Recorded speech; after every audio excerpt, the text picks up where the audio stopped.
The streets of Lagos buzz with December energy, aka Dirty December. Music from nearby churches, carols on the sidewalks, all the clubs, busy and bustling, and the faint smell of roasted turkey and chicken mingling with exhaust fumes. But inside their apartments, Adaobi was orchestrating Christmas dinner like a general preparing for battle. Nkechi, make sure the jollof is extra spicy. Oh. The plantains, they have to be golden, not burnt, she said, flinging a playful glare at her younger sister, who rolled her eyes but smiled anyway. The table was set, red and green napkins, sparkling cutlery, and a centerpiece that screamed festive elegance. Every ornament was in place. This year, she had spared no detail. Every dish, every decoration, every small ornament was meant to impress. Not just her husband Chike, but her family too. Christmas was about warmth, family, and love, or so she thought.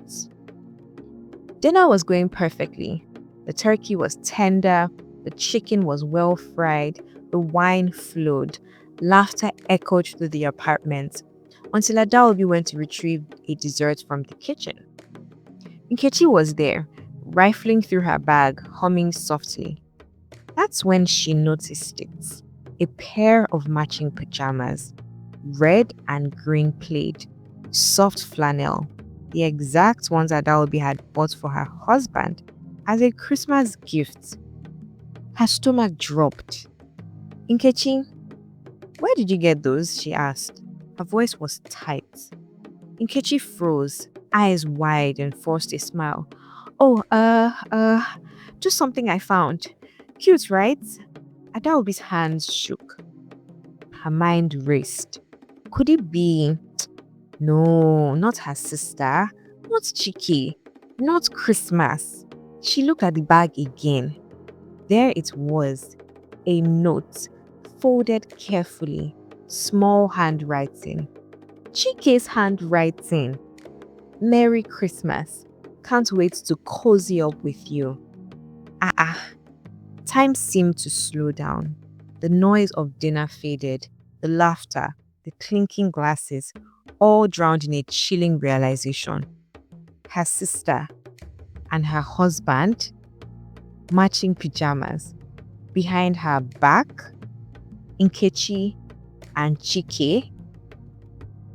Adaobi didn't scream. Not yet. She went back to the living room, holding the pajamas like evidence. Chike noticed her silence immediately. Adaobi, what's wrong? She didn't answer. She only held up the pajamas, letting them speak. Explain this, she said finally, her voice barely above a whisper. Chike froze. His usual charm failed him. No witty excuse, no deflecting grin, only guilt. Nkechi, who was sitting nearby, tried to intervene with a nervous laughter. Adobe, I can explain. But she didn't hear it all. She didn't care. All she felt was betrayal. The sting of family, the shock of love turned crooked, the bitter irony of Christmas morning. Adaobi left the room, retreating to the balcony. The Lagos skyline twinkled with lights. Carola sang somewhere far away, fireworks up in the sky, and the festive smell of food wafted through the air. But inside, she was stormy seas. Heartbreak, anger, confusion, shame. Her sister, her husband, matching pajamas. The betrayal wasn't just personal, it was public, family, and Christmas. Tears welled up in her eyes, but she blinked them away. She couldn't cry here, not with them. She thought back to every small lie, every time Chike's business trip seemed longer than necessary, every time Nkechi stayed over for Christmas prep. The pieces fit horribly, perfectly. By the next morning, Adaobi had made up her mind. She wouldn't scream, she wouldn't retaliate with petty insults or social media posts. Chike, Nkechi, we need to talk, she said calmly, standing in the middle of the living room. I've always carried something they hadn't expected: quiet authority. She laid out the evidence step by step. No hysteria, no theatrics, just truth.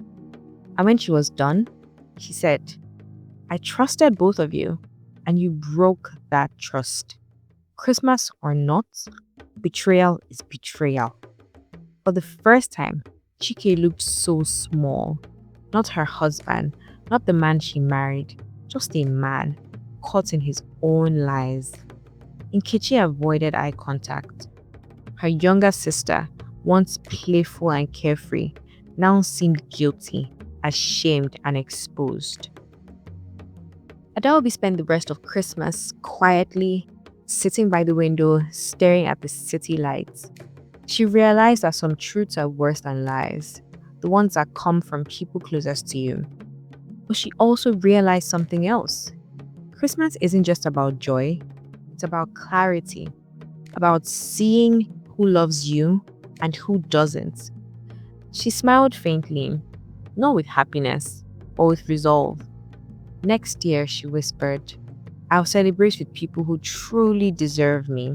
Weeks later, Adaobi had built her life in small ways, focusing on herself, reconnecting with trusted friends, and reclaiming the holidays.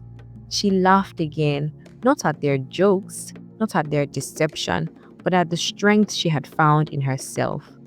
The lesson was very clear. Trust carefully, love wisely, and never let betrayal steal your joy. Not every family member comes with love. Sometimes, the people you trust most are the ones who can hurt you the deepest. But clarity and self-respect can turn pain into strength. So family, if you want more shocking Christmas stories that you can relate to as a Nigerian, make sure you hit the thumbs up button, give this video a big like, subscribe to the channel, share this video with your loved ones throughout this Christmas season, and stay tuned for the next story. You won't believe what we have in store. Till I see you next time. Bye family.